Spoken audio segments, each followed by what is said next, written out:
Hello, everyone. Welcome to On the Move, a show where we share transportation, sales, and marketing success stories. I'm Jennifer Carpus Romaine, Executive Director at the Transportation Marketing and Sales Association, otherwise known as TMSA, which is a trade nonprofit educating and connecting marketers and sales professionals in transportation and logistics.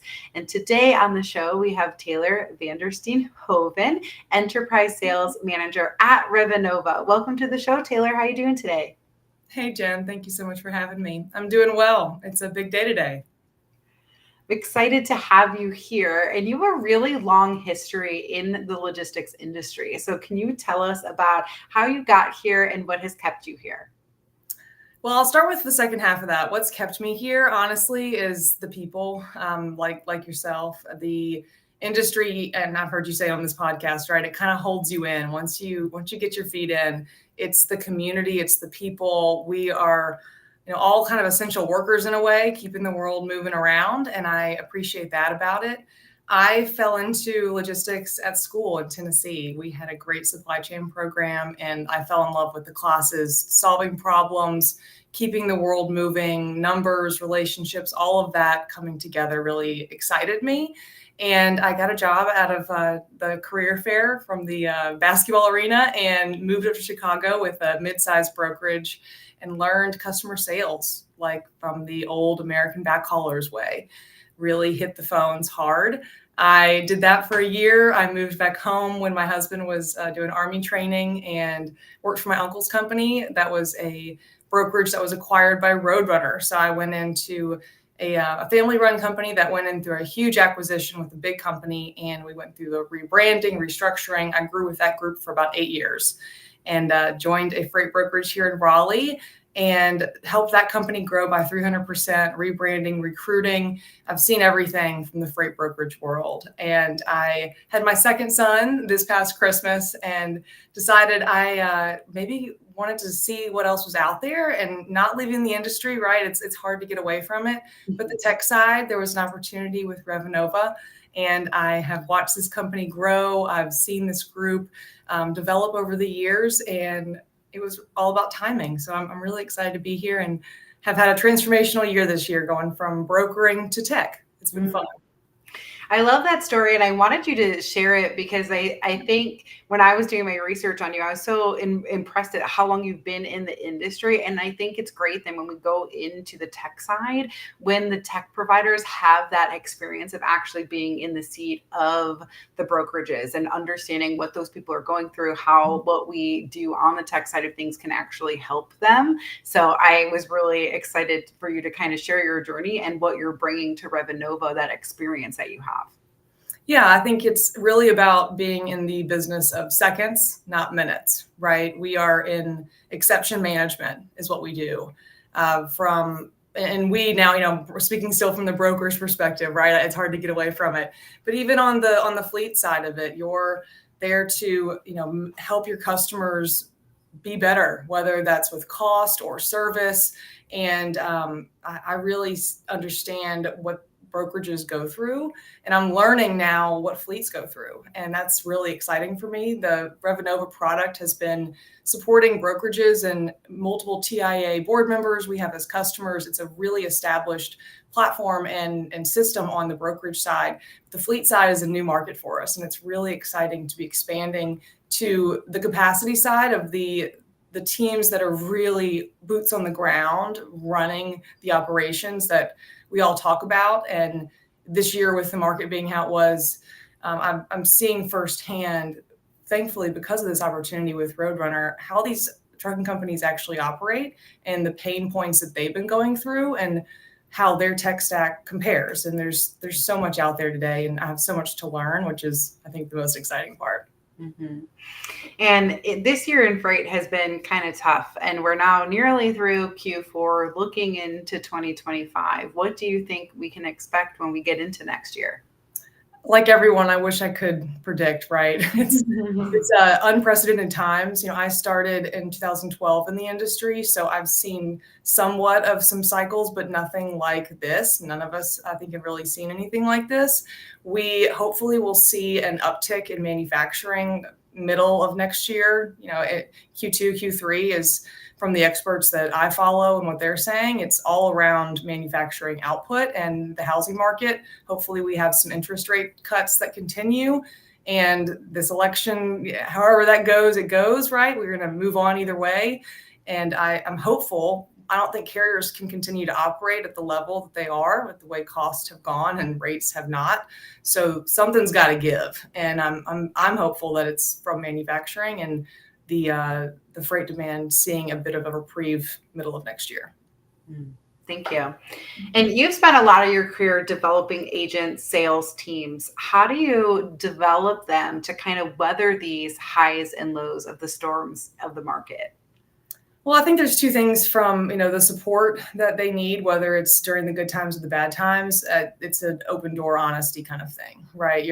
I'm not here to judge you. I'm here to help you. What are we working through? What can we get through together, high or low? And then leaning on your relationships, right? And even when it's good, it's really about fostering those relationships, not just with your shippers. It's really about the carriers. And I think that's been a differentiator that I've always pushed, not having been a driver myself or having family that have been drivers, but just having some natural empathy for the humans that are holding the wheel of 80,000 pounds rolling down the highway next to us and that are delivering the milk and the eggs that I need. So I've just always kind of approached it with respect your carriers and your shippers the same. And I've always kind of thought there's usually three things that can solve a problem in logistics, and they don't always work, but time being one of them, that's usually the least one. Just hopefully you can wear something out. The right person, right? That's the biggest one, is getting the right contact involved. So how deep are your contacts at your different, whether it's your shippers or your carriers, whoever you're responsible for, whoever you're selling to, how deep are those connections? Are you not just working with your one shipping manager, but do you have a relationship with the warehouse manager and the scheduler and other people that are involved in the process? It's not just about your one point of contact. It's about creating that relationship kind of down throughout the operation so that when you need help, they're going to call you and you can get an answer quickly. And then the third one being obviously, money, and, when things are going poorly. And unfortunately, that's the other one that can fix a problem, but that's the last one anyone ever wants to go to. Mm-hmm. And there's a phrase that selling starts with why. What does that mean to you? So I have to think, obviously Simon Sinek is huge here. This comes from his whole, purpose around finding your why internally and having that drive your decisions in life, whether it be career or professionally.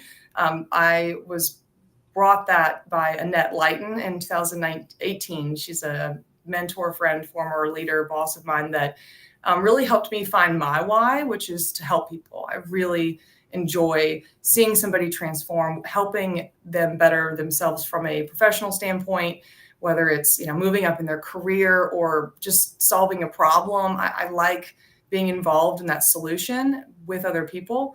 And starting with your why, when you're selling to anyone, you need to understand why you're doing it. Like, why am I here, for one? If I'm going to represent Revenova, for instance, why did I pick Revenova? Well, I want to help people. That's what I know is my core. And I know and I believe that this product can do that. And you can really sell anything if you believe in it and you understand it. But the first part is believing it. And that to me is the core of how you become a good salesperson is, do you really believe in what you're selling? And that's where I have found success, because when I believe in it, I'm all in. And I know that this system and this application will transform a business and therefore the people that are all involved in that. And I can get behind that. Mm-hmm. Yeah, I think it's really important when you start as a salesperson, when you're starting selling, when you're going into a new industry or whatever that looks like, that you really understand the problem that your solution solves. Mm-hmm. And it sounds simple, but I also feel like it's something that people miss sometimes. You get into, okay, this is what we do. This is how we do it. Okay, but what does that mean to the people that you're selling to? Both in the company that you're selling to, but the person that you're selling to too. And that might be different at different companies, and really understanding what that touch point is and why it's important. Yep. And it's the basis of it. But sometimes we just go into sell mode, and we forget to kind of just take that moment.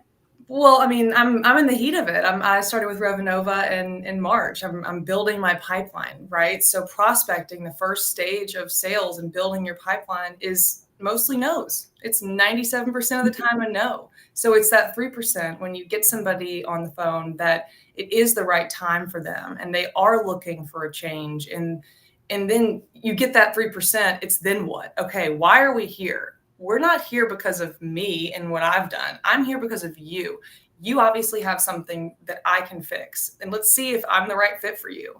Like if you are looking for a TMS and we cross paths, the timing's right, we have to then figure out, why are we both here and are we good for each other? Because you can't force something. We have to both be all in. And so alignment there of our whys, right? Of what are we looking for? Why am I looking for a new TMS? What's it going to do for me? And then is my product something that can help them? And I think that's just, the basis of it, right? Is why am I here personally? But then when I do get my foot in the door, really understanding in that moment why I'm there. And it's not about me at that point. Mm-hmm.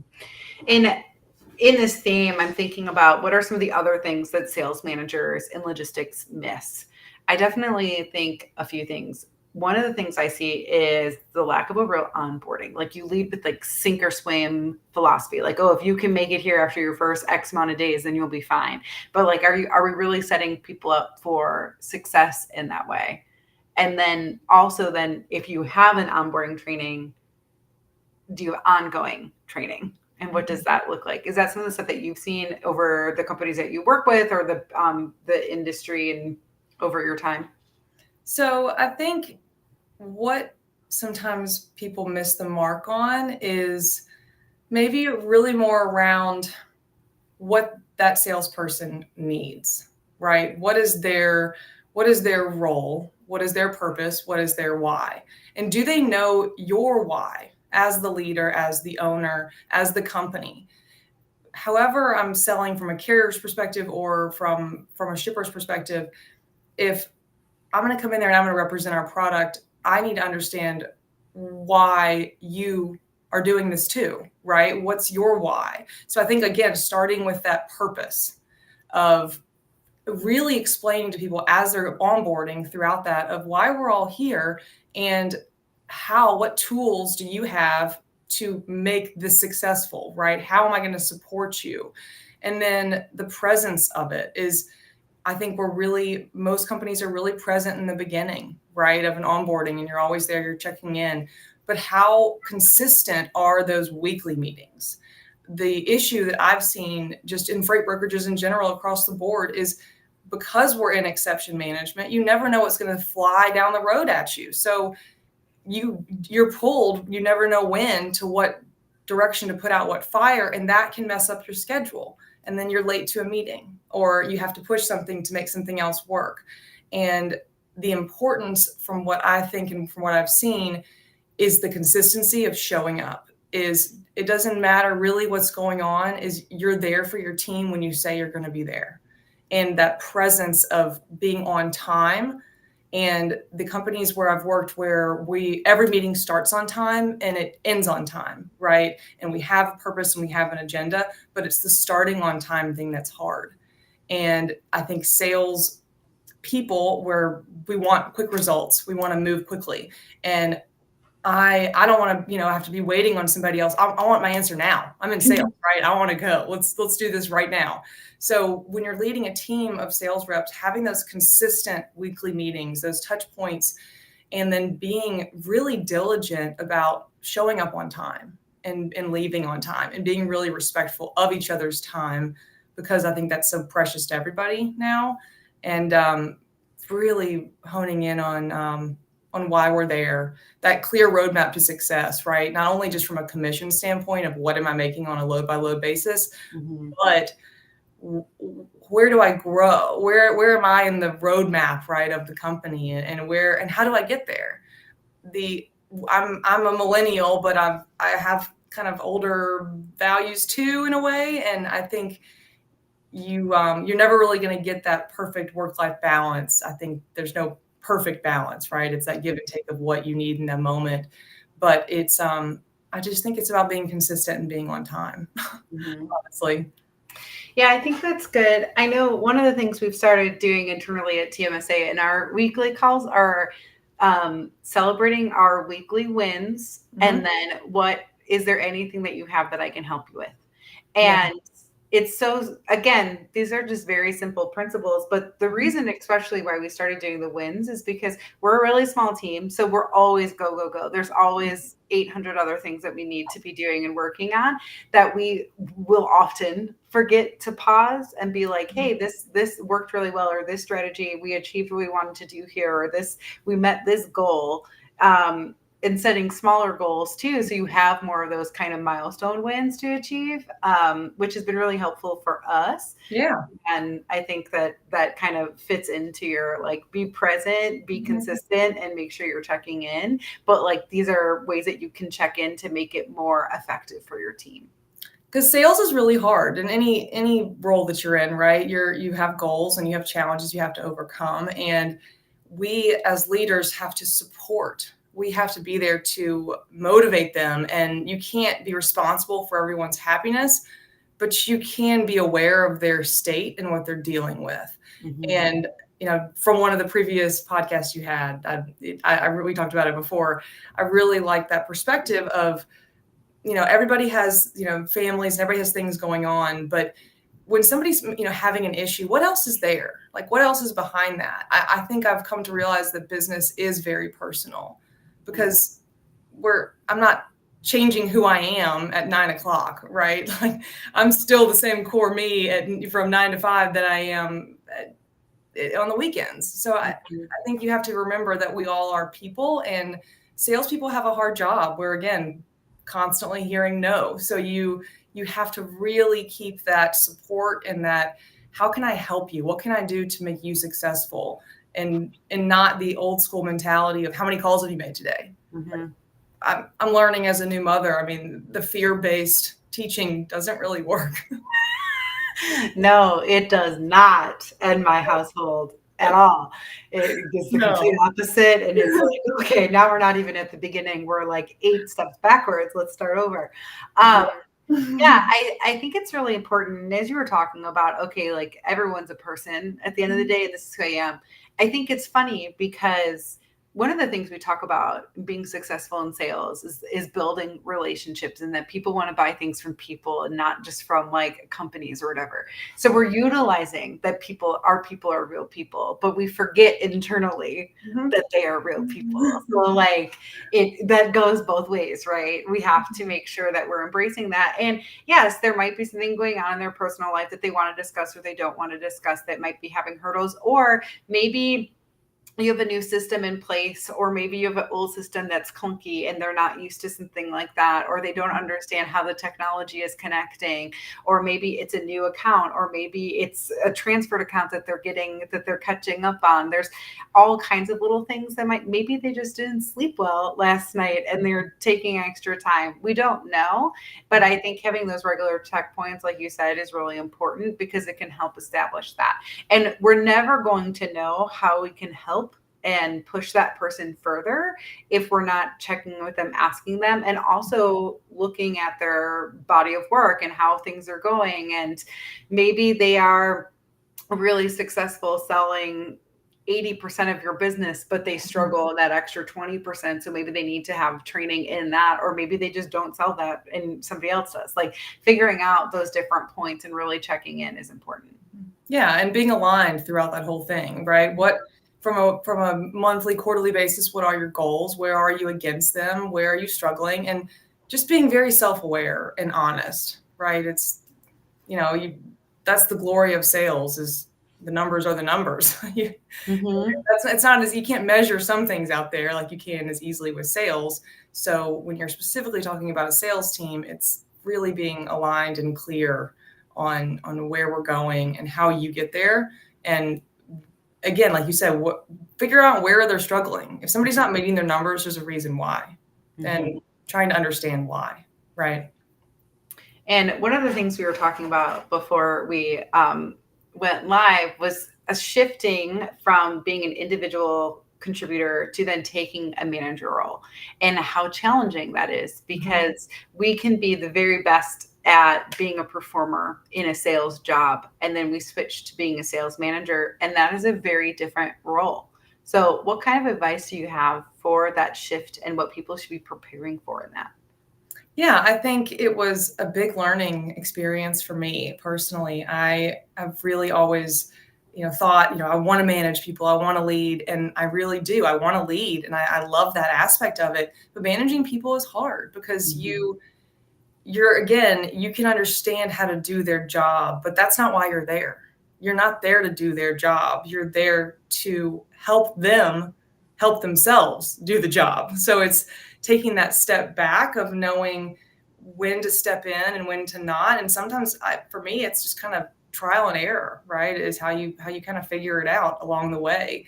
But it's being open-minded. It's leaning on the people around you, asking for advice of, how do I deal with this situation? Or, I think it's just being very open and not coming into it thinking that you know how to do it.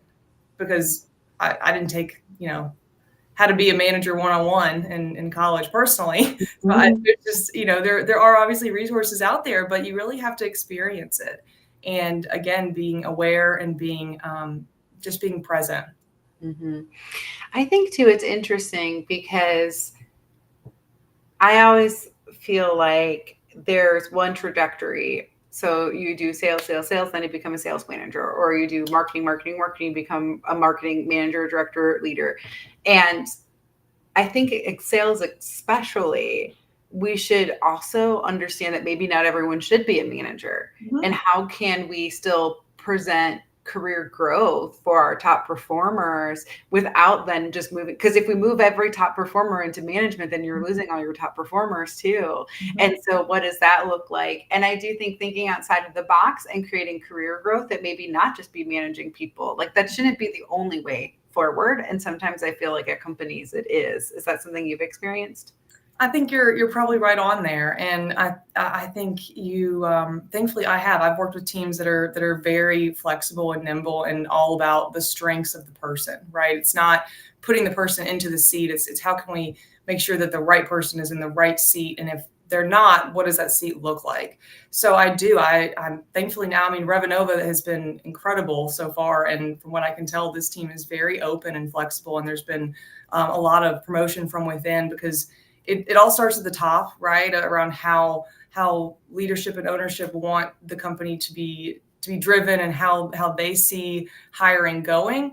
But it's down to what you want to. You have to speak up too, right? If you're in a position, like I was listening to a podcast recently, and they were talking about the Marines and how they officers, when you're enlisted in the Marines, you sign up, you go to camp, you're in. Like, you show up day one, that's it. Your contract for 4 or 5 years, you're in your contract. But in the Marines, for the officer candidate school, for their leaders, you can leave after a certain amount of time in the beginning. Like, you can go, and if you change your mind, they only want leaders to be there that want to lead. You can get out of your contract. I didn't realize that. I think that's pretty empowering, right? Like, you want to be there because you want to be there. So I think, and I can speak firsthand too, right? Because I'm back in an individual contributor role, is that this is where I need to be right now in my career for where I am personally and professionally. But I think you have to just be open and honest with yourself, with your mentors around you, being, again, just aware, very aware of what's working, what's not working, and not trying to force yourself into something. Like, change and growth are always hard, right? When you go to the gym and exercise, it hurts because you're changing something. And I think that's the same thing professionally when you're growing, whether it's on a personal level or professional level. The change is hard. It's that's where the hard work's working, and things are actually changing when it is hard, but also knowing when you might not be the right fit for that, right? It's okay too. Like, knowing that it's not the right fit for you is half the battle sometimes. And then being open and having the confidence to say, hey, I need to do something different, right? I think takes a lot of strength. and having a team around you and a company around you that really supports, that's really important. Yes, absolutely. One of my favorite groups to like do mentorship or talk through are those coming right into their career, coming out of college, for a lot of what you just said, figuring out what matters to you, what you're actually looking for. And of course, when you're in that position, you're just looking for a job, period, which is okay. And you probably will end up taking something that might not be a perfect fit. But the way I've built my career is kind of thinking, well, what is everything I can get from this position that makes me prepared for the next thing? Or what did I really, as I move on to the next thing, what did I really like about this and what didn't work well for me? And so I've just celebrated 3 years here at TMSA, which we talked about at the beginning too. But part of that for me is like, I liked to be challenged every day. So is this job hard? Absolutely 100% it is, but it keeps me on my toes and I am never, ever bored here. There's always something to do, which is really important to me, because if I just do one thing, I do get bored. I like to work from home. I do like the flexibility of it, but I am not a morning person. I should not get in a vehicle and drive to where I need to go. It is best for me just to walk down my stairs, get my giant cup of coffee, and walk right into the office. I normally start work like right after my son gets on the bus, because then like partway, there's like an hour in the middle of the day where I'm like, okay, like now I need to like get ready for the day, because I just sit down and I get in the zone and I work. But it's important to realize those things about you. Like, I am not a morning person, but my son wakes up at like 5:30 in the morning now. So 7 a.m. is still like later in the day for me. So sometimes I'll work 7 to 3 instead of working 9 to 5. And what does that, look like? I think those things are important. Some people don't need the flexibility or don't want the flexibility, or excel in a work environment, going to work, seeing the people, or doing some type of hybrid. I think those things are just really important. How self-motivated are you? Because if you're not super self-motivated, working from home is not a good experience. Because your couch is always just right over there. Oh yeah. What you do. It's right there. Your bed is up there. Your world is right outside that door. So, but those are things that like I'll talk to people about, because I know, like, I've been working from home since like 2017. It's been a long time, pre-COVID. And people used to be like, oh, you're so lucky to work from home. And I'm like, it's a mixed bag for everybody. And that's a lot of people then came home and they're like, this is terrible. So, but I do think, like you said, like really being honest with yourself, being self-aware, doing something, stepping out of your comfort zone is great, because that is how you learn. And sometimes you learn, oh, that wasn't right for me.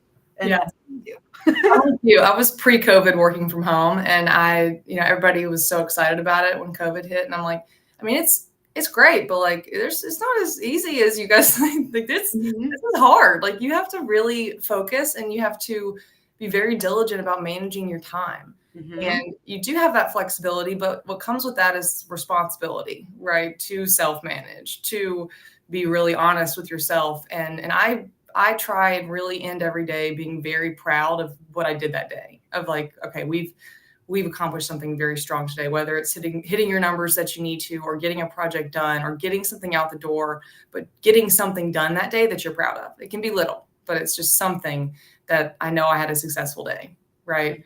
And I appreciate that. I think you're on, hit the nail on the head there. It's very important to be aware that you might not be a morning person. That's okay. And I think the hard part about brokerage, though, and specifically freight brokerage, is because you're not working with the same drivers most of the time, is the lack of control and the 24-hour, 365 nature of the industry that we've all chosen. And there are seats and there are places where you're not 24/7, but a lot of our industry is. And I have a lot of respect for that, because it doesn't stop.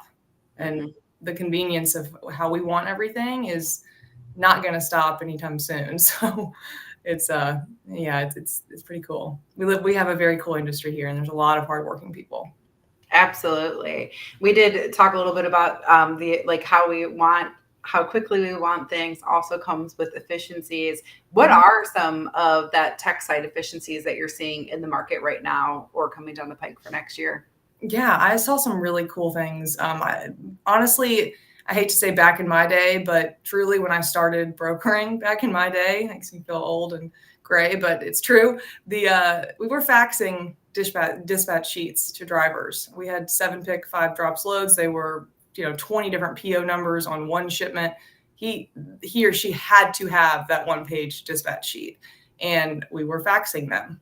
And that was back in 2013. So it's only been this past decade that our industry has seen and caught up in some ways to just tech in general. And I was very fortunate to see a lot of changes happen from the automation side. I think the efficiencies around just the mundane tasks and where we're going to see AI take that, but from load building, right? You've got the same Excel sheet that comes over every day. Taking that, instead of having somebody manually enter that, is the bots and the automation around building loads or automating any sort of freight bill audit, right? Any sort of these regular daily tasks, printing off an invoice and attaching it with the right POD to then scan back in the system. Like the fact that anyone's still printing anything and rescanning, right? Like especially now that I'm looking in under the hood of some of the fleet side of it, there's so many companies that are still operating in such an inefficient manner that there's a lot of room for growth and for improvement in a very quick and easy little amount of time. Honestly, it's again pretty cool. And automation, how can you be smarter, faster, use your data to make better decisions, get answers quickly? That's the responsiveness is just huge. Is your tech stack giving you the real-time information that you need to get that information to the right people, right? Are you able to react and respond and proactively see issues through all the available tech and visibility? Because if you're not taking advantage of that, I think you're going to get left behind. Mm-hmm. Mm-hmm. Well, that was so much insight. Thank you so much for coming on the show. I do have one more question for you. It is the question I like to ask everybody that comes on.